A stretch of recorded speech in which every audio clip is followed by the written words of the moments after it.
क्या हाल है वालों। स्कैम 2003 यानी कि द तेलगी स्टोरी वाली वेब सीरीज हमने पूरी तरीके से देख ली है। तो आज के इस वीडियो के अंदर हम रिव्यू करने वाले हैं कि भाई सीरीज के अंदर क्या क्या रहा, आपको देखने में मजा आएगा नहीं आएगा, मतलब क्या स्टोरी है। थोड़ा कोशिश करेंगे कि आपको स्पॉइलर ना ही दे तो ज्यादा अच्छा रहे। तो जहां पर स्पॉइलर आएंगे वहां पर हम आपको अलर्ट कर देंगे। इसके अंदर 5 एपिसोड है। स्टार्टिंग होती है सीरीज की कि भाई साहब एक बंदा बहुत ही गरीब जो अपनी डिग्री के ऊपर फल रख करके बेच रहा होता है, इतना गरीब होता है। उसी बंदे का नाम होता है अब्दुल करीम तेलगी, जिनके ऊपर पूरी की पूरी स्टोरी बनी हुई है। ये एक फ्रेंचाइजी है, फ्रेंचाइजी बोल सकते हो फिलहाल। स्कैम 1992 जो हर्षद मेहता वाला केस आया था उसके बाद वाला 2003 का ये केस आया है। एक्चुअली में जब आप सीरीज को देखेंगे तो सीरीज 2003 तक कभी पहुंचती नहीं है, 2000 के अप्रोक्स में ही सीरीज को एंड कर देते हैं। सीरीज के अंदर बंदा पूरी तरीके से एक्सपोज नहीं पाया, बस एक जगह पर ज्यादा खर्चा कर देता है तो वहीं पर सीरीज बंद कर देते हैं। जैसा कि ट्रेलर देख के हमको पता चल गया था कि भाई साहब स्टैम्प पेपर की छपाई का काम हो रहा है। तो छपाई का काम कैसे स्टार्ट हुआ, मतलब ऐसे थोड़ा ना बंदे के मन के अंदर दिमाग में आ जाएगा कि चलो आओ आज उठते हैं और स्टैम्प पेपर छापने लगते हैं। तो सिस्टम के कौन कौन से ऐसे होल्स थे जहां जहां पर वाइट्स रखे हुए थे जिसके अंदर से अब्दुल करीम तेलगी घुसते चले गए और स्टाम्प पेपर की दुनिया तक पहुंच गए। क्योंकि स्टाम्प पेपर को छापना कोई मजाक की बात थोड़ी ना है, सिस्टम के लोग मिले नहीं होंगे तो कैसे खेल बनेगा। तो इस चीज को बहुत ही अच्छी तरीके से दिखाई गई। नो डाउट काफी सारे लोग तो ऐसे थे जिनके मुंह पे पैसा फेंका और वो तैयार हो गए, लेकिन बीच बीच में कुछ लोग ऐसे भी दिखाए गए हैं जो कि पैसों से बिकने वाले नहीं थे, उनको रिस्पेक्ट चाहिए थी, इज्जत चाहिए थी।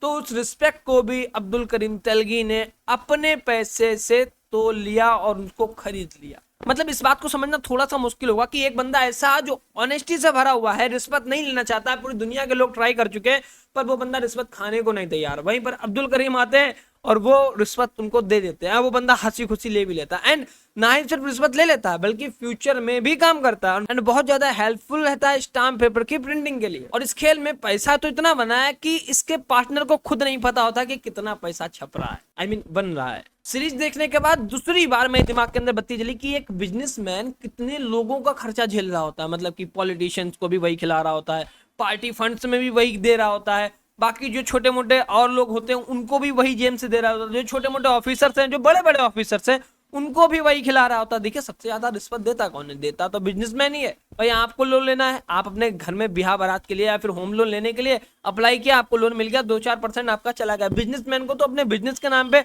हर बार लोन लेना ही पड़ता है लगभग, तो उसमें जो परसेंटेज कटेगी वो बिजनेसमैन की जेब से जा रही है।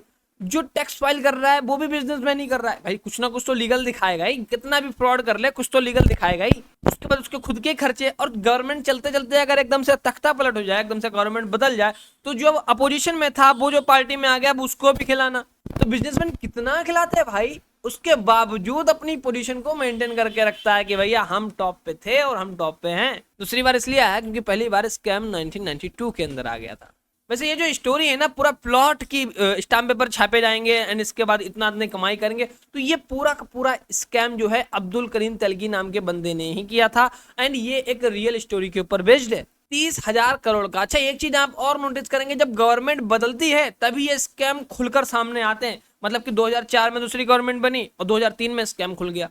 जब तक गवर्नमेंट कंटिन्यू रहेगी तब तक कोई बड़ा स्कैम ओपन नहीं होता। ये जो सीरीज है इसकी इंस्पिरेशन इन्होंने ली है संजय सिंह सर की एक बुक है तेलगी स्कैम करके, रिपोर्टर की डायरी, वहां से इन्होंने इस चीज को उठाया है एंड तब जाकर के इन्होंने ये वेब सीरीज बनाई है। अच्छा बात करें, इन्होंने वेब सीरीज तो रियलिटी के ऊपर बेस्ड की, मतलब जो रियल फैक्ट्स थे वही चीज, लेकिन जब आप सीरीज को देखोगे तो ऐसे ऐसे कुछ पॉइंट्स हैं जो आपको देखने के बाद लगेगा कि नहीं रियल में तो ऐसा पॉसिबल नहीं। भाई 6 मिनट के अंदर अंदर आपको चलती ट्रेन के अंदर चढ़ना है, उसके बाद जाकर के स्टैम्प पेपर बदल लेने हैं, उसके बाद अंदर जो सील लगी हुई थी उसको सील लगाना है, पैक करना है सही तरीके से और वापस आ जाना है। It is possible for a fat man. तो सीरीज के अंदर ऐसे कुछ सीन है जो आपको लगेगा नहीं यार रियलिटी में ये नहीं हुआ होगा, कुछ और ही हुआ हो सकता है, लेकिन पूरी बात किसको पता होती। भाई वेब सीरीज वाले भी तो कुछ डालेंगे, मसाला नहीं डालेंगे। इनकी स्कैम की खुलने की खबर वहां से स्टार्ट हो जाती है जब जो लौंडियाबाजी में फंस करके 90 लाख एक रात में उड़ा देते हैं। फिलहाल अब जिससे ज्यादा हम बताने की कोशिश नहीं करेंगे, नहीं तो स्पॉइलर हो जाएंगे बहुत ही ज्यादा।